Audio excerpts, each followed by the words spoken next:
오늘 이 시간에는 제자들의 발을 씻기다, 제자들의 발을 씻기다라는 제목으로 하나님의 은혜의 말씀 같이 나누도록 하겠습니다. 오늘 본문의 이야기는 요한복음 이제 13장 우리가 1절부터 15절까지의 말씀을 읽었는데요. 예수님의 마지막 일주일의 삶에 대한 부분이 시작되는 이야기입니다. 특별히 13장, 14장의 이야기를 다락방 설교, 또 다락방 강론이라고 표현을 하는데요. 예수님의 유언 설교를 이야기하고 있는 것이죠. 예수님께서 돌아가시기 전날입니다. 목요일 날이니까요. 금요일 날 아침 9시에 십자가에 달려 돌아가시기 때문에 이 목요일 날 밤에 있었던 유월절 만찬 식사와 오늘 물론 요한복음에는 세족식에 대한 이야기가 기록되어 있지만 누가복음에는 유월절 만찬 식사 이런 이야기들이 있죠. 그래서 만찬 식사하시고 세족식 하시는 이 두 가지의 이야기가 이제 목요일 저녁에 있었습니다. 자, 오늘 말씀을 통해 우리가 섬김의 모범을 보이시는 본을 보이시는 예수님에 대한 말씀을 나누게 되는데요. 섬기는 사랑을 예수님이 먼저 보여주셨다. 그리고 이것을 통해서 생명을 얻는 관계를 보여주셨고요. 또 예수님이 이제 십자가에 달려 돌아가시고 나면 제자들이 그 예수님의 사역을 이어가야 하지 않겠습니까? 초대교회가 세워지고 그렇기 때문에 섬김의 본을 보여주시는 그러한 메시지로 오늘 여러분들과 함께 하나님의 말씀을 나눠보려고 합니다. 먼저 예수님이 십자가 지시기 전날 밤 제자들의 발을 씻기시는 장면이 오늘 나타나 있는데요. 예수님은 끝까지 사랑의 마음을 표현하고 계시다라는 것을 볼 수가 있습니다. 그리고 제자들에게는 예수님처럼 서로 섬기라라는 그 메시지의 당부가 오늘 말씀에 새겨져 있다라는 것을 우리는 알 수 있죠. 우리 오늘 윤영자 집사님께서 기도해 주실 때도 그런 메시지를 전해 주셨는데요. 사순절 기간입니다. 사순절 기간에 나보다 남을 낮게 여기는 마음으로 섬김의 모범을 보여내는 것이 그리스도인의 삶의 모습이 아닐까라는 생각이 듭니다.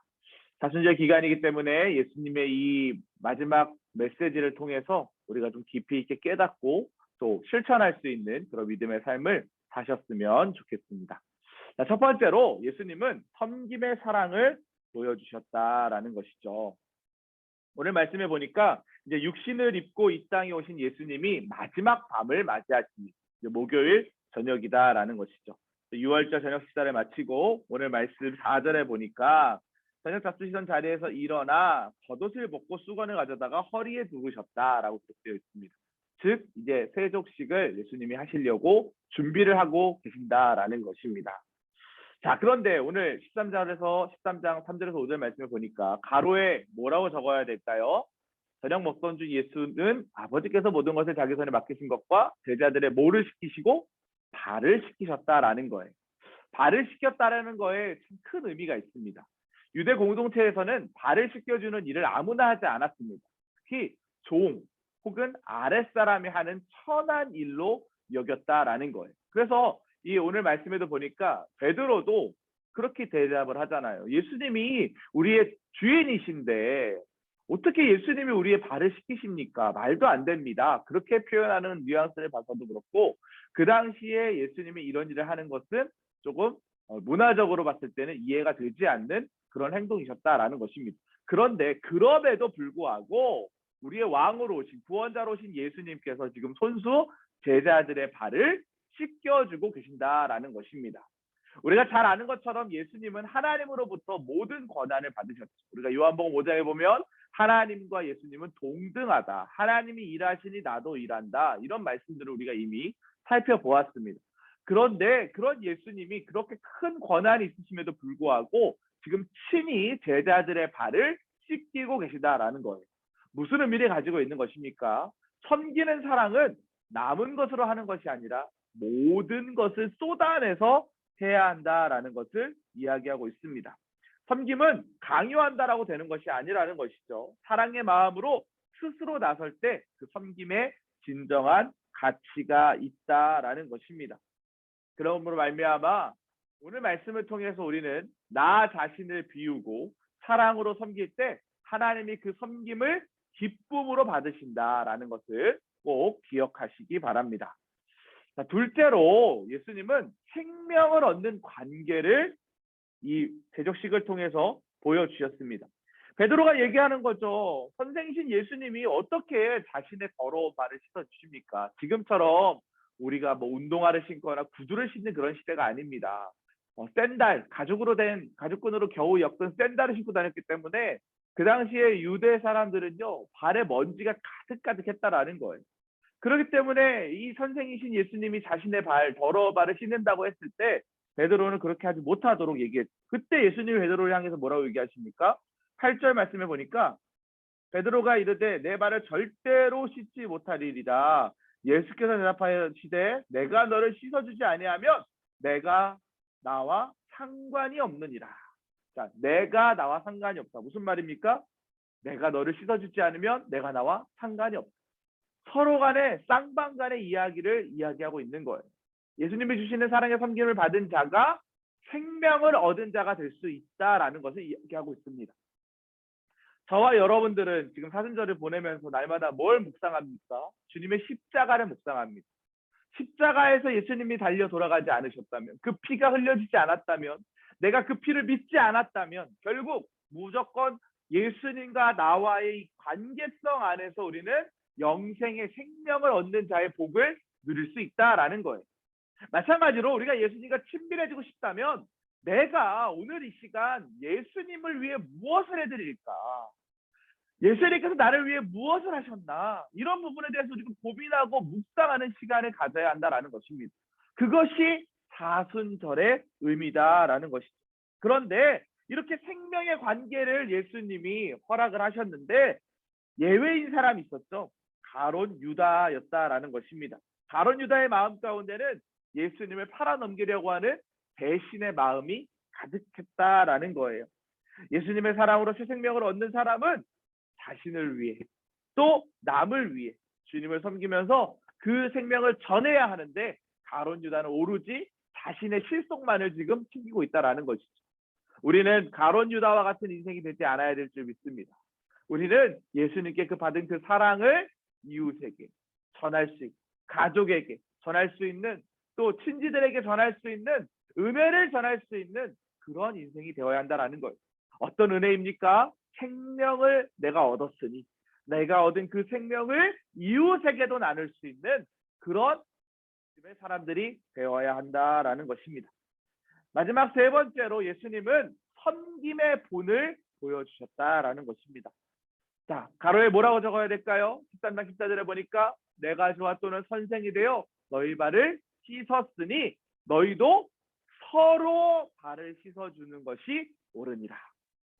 다시 한번 지금 시대적인 상황을 생각해 보십시오.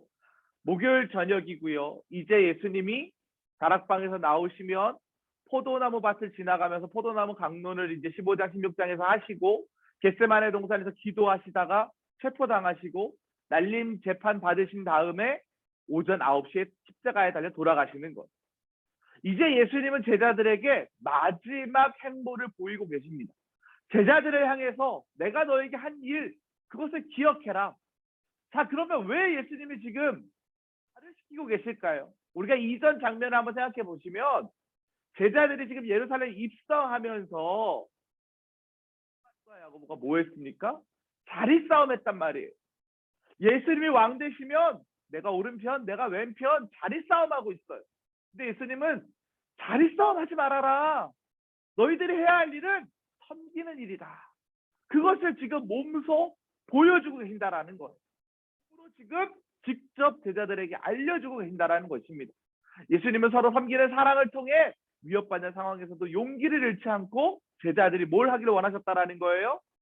자리 싸움하는 인생이 아니라 사명 감당하기를 바라셨다라는 것입니다. 서로 발을 씻겨주는 것이 옳은 일. 예수님의 섬김은 공동체 가운데서도 서로를 섬기는 것입니다. 속장님이 속회원들을, 또 부속장님이 속장님을, 속장님은 부속장님을, 부속장님은 속회원들을 이렇게 서로 섬기는 그런 믿음의 공동체를 주님은 원하셨다라는 것입니다. 서로 섬김이 무엇일까요? 기존의 관계에 있는 공동체에서 일어나는 섬김을 의미하는 것입니다. 우리는 얼굴도 모르고 사정을 모르는 사람을 섬기는 것이 아니라 서로 이미 얼굴도 알고 사정도 알고 있는 사이에 서로의 섬김을 이야기하는 것입니다. 우리 속회 안에서의 섬김을 이야기하고 있는 것이죠. 그렇기 때문에 섬김의 대상은 멀리 있지 않습니다. 요즘에 코로나 확진자들이 너무나도 많아요. 우리 성도님들에게 전화도 많이 받고요. 속사님들에게 보고도 많이 받습니다. 주변에 이제 확진자들의 분들이 너무나도 많아요. 정말 이제 위드 코로나로 가고 있는 것 같아요. 우리가 이렇게 힘들고 어려운 상황 가운데 무엇을 해야 할까요? 하는 거죠. 따뜻한 전화 한번, 또 그 얼굴을 떠올리면서 기도 한번 해주는 것도 섬기는 일입니다. 예수님이 보여줬던 그 섬김의 모범대로 우리도 그렇게 본을 보여야 한다라는 거예요. 고린도서 11장 1절에 보면 너희는 나를 본받는 자가 되라 라고 기록되어 있습니다. 우리는 예수님을 본받는 그런 인생이 되어야 될 줄 믿습니다.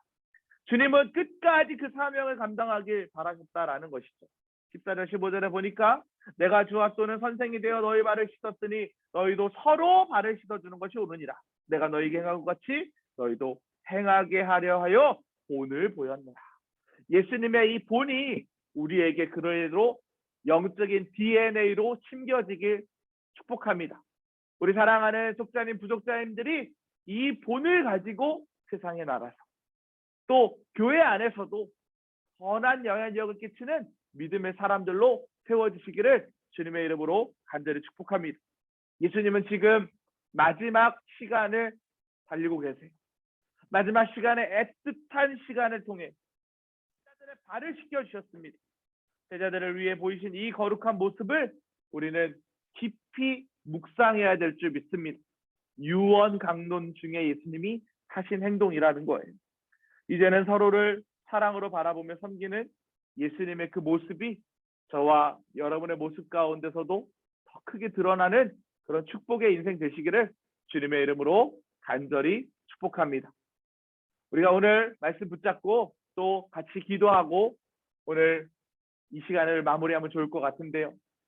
먼저는 오늘 말씀 붙잡고 기도합시다. 예수님처럼 섬김의 모습으로 사순절을 보내게 해달라고 기도합시다. 더욱 주님을 묵상하고 십자가를 바라보는 삶을 살게 해달라고. 담임 목사님 영육혼의 강건함을 위해서도 같이 기도해 주시기 바랍니다. 또 교회와 우리 속회원들 위해서 또 선교사님들을 위해서도 함께 기도합시다. 주여 믿습니다 하시고 함께 기도하시겠습니다. 주여 믿습니다. 하나님 아버지, 오늘 하나님의 말씀을 통하여서 다시금 확인하는 것은 예수님은 끝까지 우리에게 모범의 삶을 보여주셨다라는 것입니다. 사랑하는 모습을 보여주셨다라는 것입니다. 서로 사랑하라고 말씀하셨습니다.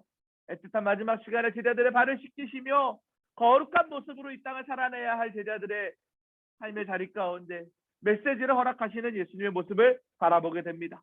우리 또한 예수님처럼 서로 사랑하는 진실한 믿음의 사람들이 될 수 있도록 제자의 삶을 살아갈 수 있도록 인도하여 주시옵소서. 하나님 목사님 영역권에 강건함을 허락하여 주시고 안검 경련이 속히 사라지고 다시금 주의 역사와 주의 말씀을 전하시는 일에 하나님 쓰임받는 자리에 세워주실 수 있도록 인도하여 주시옵소서. 하나님 우리 교회와 또 선교지와 속회원들의 삶의 자리 가운데도 주님 눈동자같이 보호하여 주셔서 하나님의 교회가 또 하나 각자의 선교지에 세워져 있는 센터와 기관들이 또 우리 성도들의 삶의 자리의 가정들이 주의 영광을 위하여 쓰임받는 믿음의 사람들로 세워질 수 있도록 인도하여 주시옵소서. 주의 은혜로 말미암아 이 사순절 믿음 안에서 굳건히 세워지는 신실한 하나님의 자녀들 되길 간절히 원하오니 주님 역사하여 주시옵소서. 그렇게 우리에게는 인도하시고 함께하여 주님을 찬양합니다. 인도하여 주시고 우리의 마음과 생각과 뜻이 온전히 주님을 향한 제자로서의 삶을 살아갈 수 있도록 서로 사랑하는 믿음의 삶을 실천할 수 있도록 인도하여 주시옵소서. 역사하실 주님을 기대하오며 예수 그리스도의 이름으로 기도합니다. 아멘. 이와 같은 은혜가 우리 사랑하는 모든 성도님들의 삶의 자리 가운데 함께 하시기를 주님의 이름으로 간절히 축복합니다.